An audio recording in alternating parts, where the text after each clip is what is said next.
These two wheels are mounted on separate axles and supported by a frame, so that they can revolve freely at different speeds. Let's fasten a spoke on the inner end of each axle, so that by turning the spokes, we can turn each wheel separately. With a bar or crosspiece, we can turn both wheels in the same direction at the same rate of speed. Let's get something to hold this bar in place so that it will press against the spokes. Notice that this support is not locked to the axle. It turns freely. Now, we can spin the wheels by rotating the support. This is fine, as long as both wheels are able to turn at the same speed. But let's see what happens when we go around the corner. With this arrangement, we cannot drive one wheel faster than the other. And if we stop one wheel, the other wheel won't budge. Let's put this bar on a pivot so that it can swing in either direction. Now, the bar can still turn both wheels at the same speed.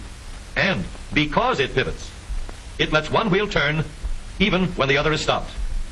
But if turned too far, the bar will swing around until it won't drive the spokes that turn either wheel. We need another crossbar and more spokes to carry on the job. When we stop one wheel, the crossbars will continue to push the spokes of the free wheel around. As long as both wheels are free to turn, the bars do not swing on their pivot, and the wheels move at the same speed. Now we have the working principles of a differential. To adapt the model for use in an automobile, we will have to make a few changes. In order to reduce the jerky action caused by wide spaces between the spokes, we will put in more spokes. Further filling in the spaces between the spokes gives steadier, more continuous action, and changing the shape gives firm, constant contact. Now we can make the gears thicker and stronger, and we have differential gears.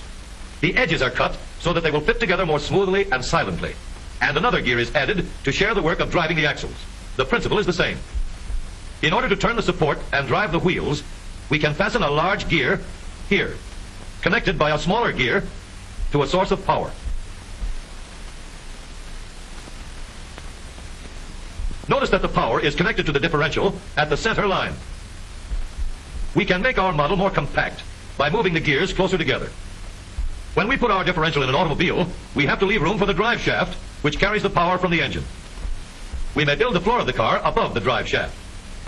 But if we do, we won't have much room inside unless we make the top of the car high too. Of course, we could lower the floor and ceiling, but the drive shaft would be higher than the floor. This would have disadvantages. A shaft in the middle of the floor of an automobile would be inconvenient for passengers and would be awkward for carrying luggage. Today, engineers have found a way to make the car roomier and closer to the road without a clumsy shaft above the floor. The drive shaft from the engine to the differential is lowered out of the way, and the drive shaft is connected to the rear axle at the bottom. The new low center drive makes the rear axle quieter, stronger, and more durable because it gives better, smoother contact between the gears.